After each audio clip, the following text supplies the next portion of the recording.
Hey y'all, it's Rick here on a Tuesday afternoon. It's Cannonball Day. Now, you may be wondering what that is, and stick with me because I'll tell you. Let's begin, though, as we always begin here at Uncommon Communion by recognizing, realizing, remembering, affirming that we are always and everywhere in the holy presence of God and each other.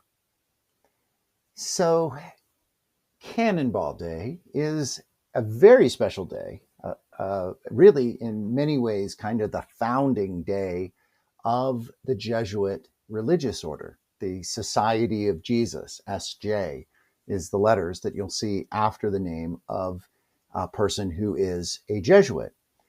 And before I tell you a little bit about this day, I just want to share how significant the Jesuits have been in my life. I was educated, I have been educated 3 times formally by the Jesuits. My freshman year of high school was at a Jesuit boys' school in Houston, Texas. My undergraduate degree was from the University of San Francisco, a Jesuit institution. And then my master's degree in religious education is from Boston College, a Jesuit institution. And throughout all of those years of formal Jesuit learning, and even beyond that, my spirituality is heavily influenced by what it could be called, is called Ignatian spirituality. And Ignatian spirituality means Saint Ignatius of Loyola, who is the founder of the Jesuit religious order.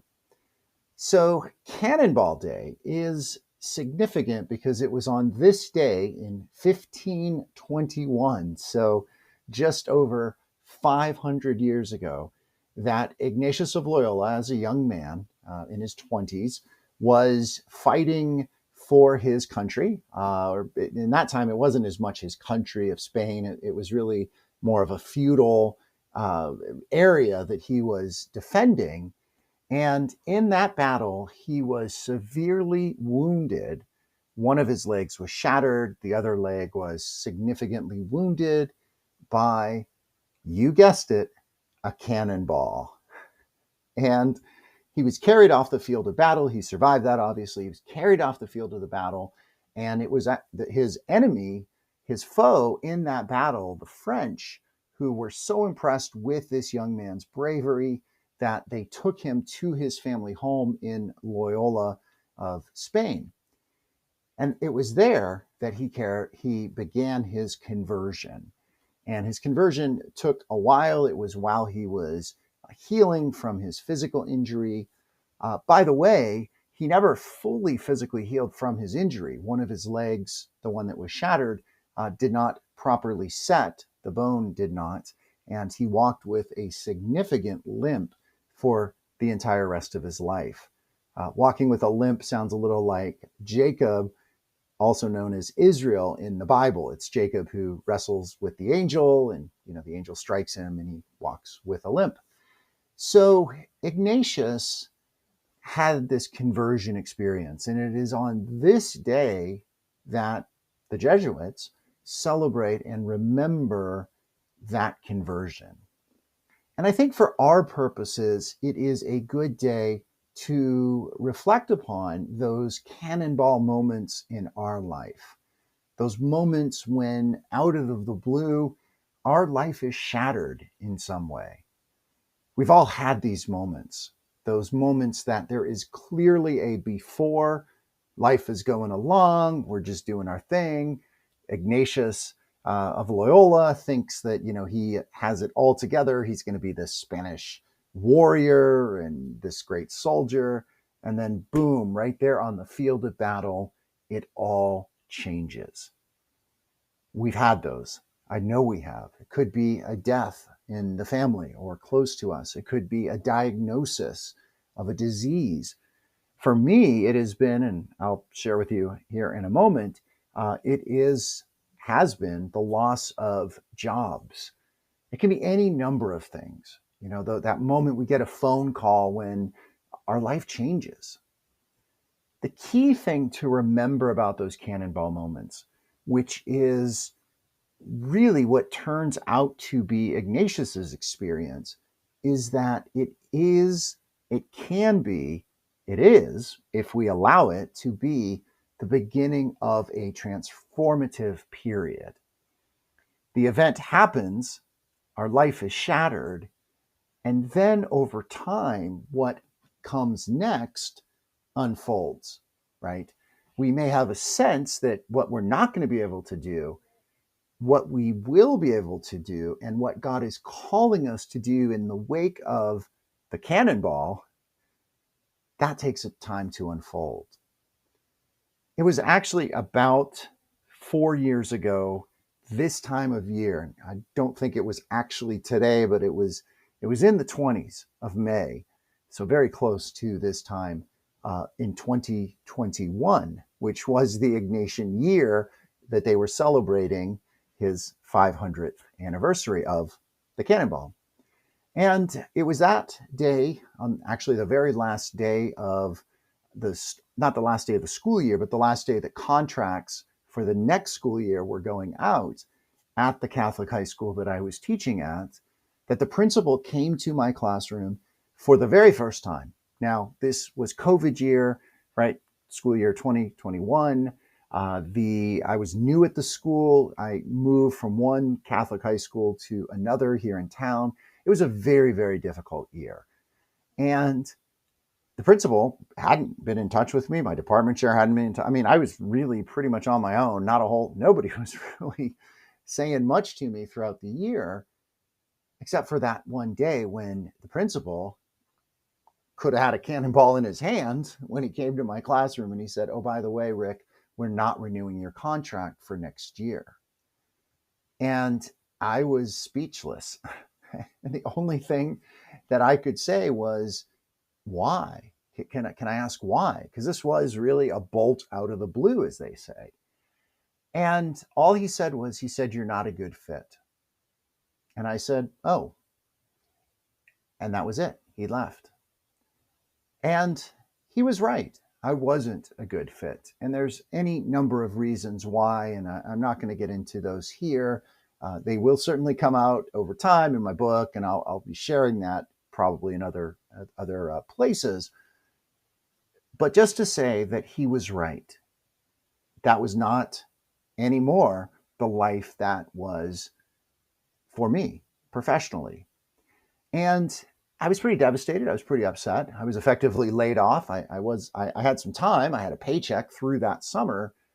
And it was right about that time that I sat down with this retreat guide. So the Ignatians at Boston College were putting on a retreat, calling it Finding Christ in the World.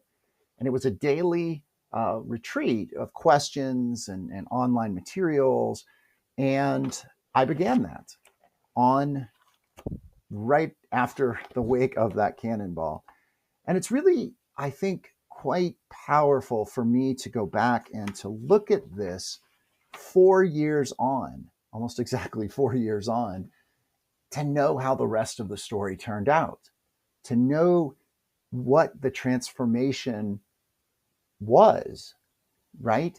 So I can go back and read my words, not just remember what I was thinking, but read my words 4 years later, knowing what happened over those 4 years. It's pretty remarkable. And we don't always get that chance. We only really get it if we write it down and share about it. And as I'm looking through this, I just pulled this off the shelf today.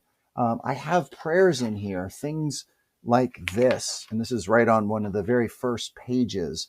I say, it says, the question is, it's different questions. It says, as I begin this retreat, I wonder, and I wrote, how my life will look 12 weeks from now when I am completing it. What job will I have then? Will I authentically embrace my place to be of service and to be nourished? Wonderful questions, and very real questions in the wake of the cannonball. Because the cannonball, and the reason I said this, authentically embrace my place to be of service and to be nourished, was because I wasn't being nourished in the Catholic Church. I was encountering tremendous friction outside of myself and inside of myself as I was trying to be something and defend and support something, the Catholic hierarchy, the Catholic uh, teaching on many different things that I didn't believe in anymore. And I was being inauthentic. And God knew it. That school knew it. And I needed that cannonball and that time afterwards. And that's what's interesting about Ignatius's time afterwards. I'll tell you a little bit of that before I wrap up with a prayer from Ignatius himself. So the story goes that as Ignatius was recovering in his family's castle at that time, he only had a certain kind of book to read. He wanted to read romance novels, like stories of glory and conquest by the soldiers, right? That would appeal to who he had been. But all he had there on the bookshelf were lives of the saints. He loved to read. He was in bed. He couldn't do anything else. So he read. And it was in that reading that God spoke to him and transformed his life to become what he became, which was to go back to school after a number of other steps in his journey, but to go back to university with much younger men, actually. He was one of the older people, and learn and study and eventually to form the Society of Jesus, who, interestingly enough, are also kind of colloquially called Soldiers for Christ. So there you are. And here I am. 4 years later, I'm in a job that really deeply, deeply fulfills me. I am doing good work, using my talents and my skills. I'm able to authentically be myself, to be able to have conversations like this with the flags behind me displayed prominently. And I certainly couldn't have done that. I didn't do that when I was representing the Catholic Church. And yet here I am, 4 years later. Who knew? Well, I'll tell you who knew. God knew. And that makes all the difference, right? Here's that prayer from Ignatius that I will share with you as we wrap up. It is called what is it called? I'm forgetting the name. I'll put it in the chat. I'll link to it in the chat. I think it's called the Supplice of Ignatius, but here it is. And do look in the chat for a couple of other things, including a song that is a favorite song of mine from a number of years ago, 2003, called, wait for it, Cannonball. So here is Ignatius's prayer. Take, Lord, and receive all my liberty, my memory, my understanding, and my entire will. All I have, you have given all to me. To you, Lord, I return it. Everything is yours. Do with it what you will. Give me only your love and your grace. That is enough for me. Thanks for joining me today, y'all. If you are in the midst of a cannonball moment, if your life has been shattered recently, my heart and my prayers go out to you. If you know someone who is in a cannonball moment, their life has been shattered recently, please pass this along to them.